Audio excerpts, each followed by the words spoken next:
1010 Wins at 92.3 FM. You give us 22 minutes, we'll give you the world. Good morning, 78 degrees. It is 7:20 on this Friday, July 12th. I'm Susan Richard. Here's what's happening. Some stormy weather, and then we jump back into the frying pan. We'll check in with AccuWeather. President Biden insisting he is staying in the race. I'm just going to keep moving. The president held that closely watched press conference. We'll have the recap.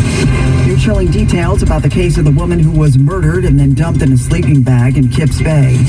The convicted set armorer in the movie Rust could be on the stand today at the Alec Baldwin trial. And then there's this story. We got the gerbil bandit. We literally have the gerbils in his pants. Yeah, what happened and where? We'll tell you. In sports, Mets won, Yanks lost, Liberty beat the Chicago Sky.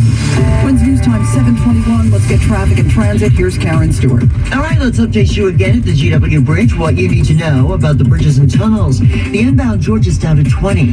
It went and lowered itself since the last time we spoke, and we'll take it. 20 minutes for the George inbound lower and upper levels. 15 from the other approaches at the Palisades, Route 4 and 46. But the outbound George has gained some volume here. A 50-minute wait now. Now the disabled truck on the broadside has been cleared away, so we're in better shape there. At least it shouldn't get any worse, I say on a positive note. Let's just wait and see there.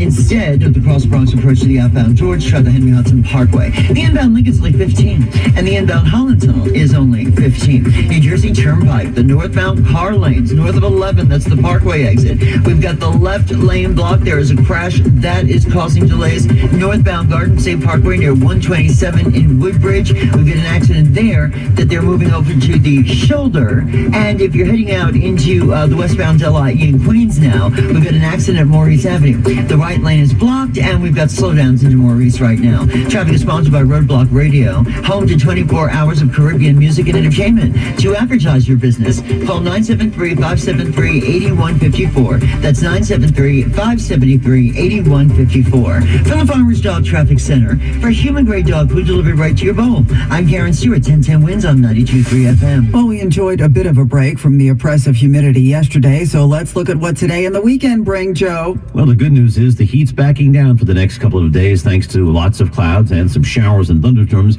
Unfortunately, the humidity is going to come right back up today and stay pretty muggy through the day tomorrow. The heat, though, returns rather quickly on Sunday, with temperatures getting back up into the low 90s, and that'll be the start of what could be a 4-day heat wave across the tri-state, with temperatures in the low to mid-90s. Not just Sunday, but Monday, Tuesday, and Wednesday of next week.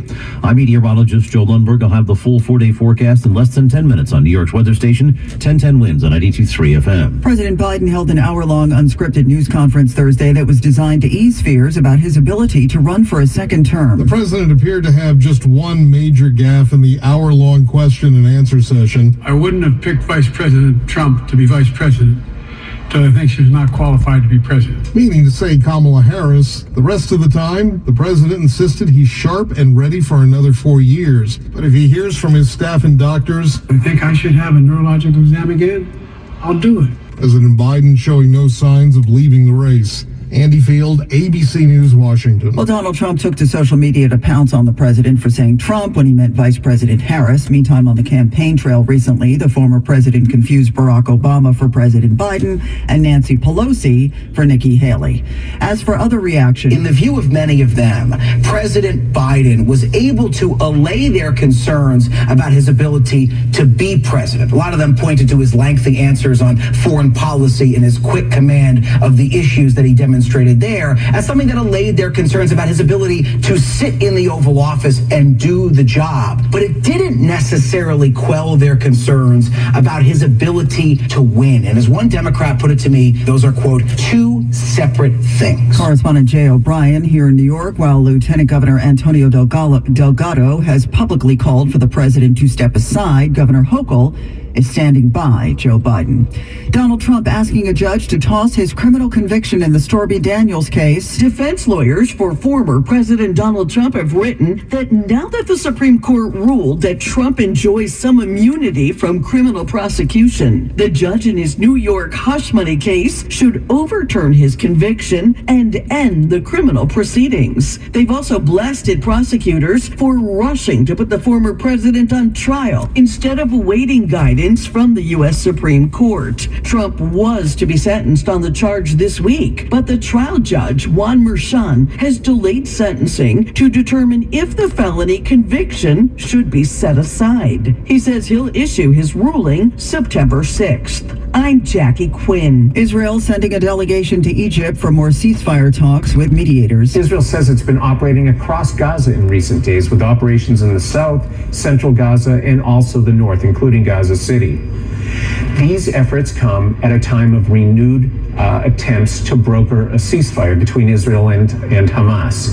It's not quite clear what effect the Israeli military operations will have on these efforts, but Israel's Prime Minister Benjamin Netanyahu has announced that after several days of talks, he is sending a team back to Cairo to continue the efforts. That's correspondent Joe Fetterman. AOC losing some political support. The Congresswoman has lost the endorsement of the National Democratic Socialists of America. This is because they say she has not been supportive enough of the Palestinian cause and efforts to end the war in Gaza. In fact, in a statement, they called for her taking part in a recent event with Jewish leaders on anti-Semitism a deep betrayal. So far, no comment from AOC's campaign.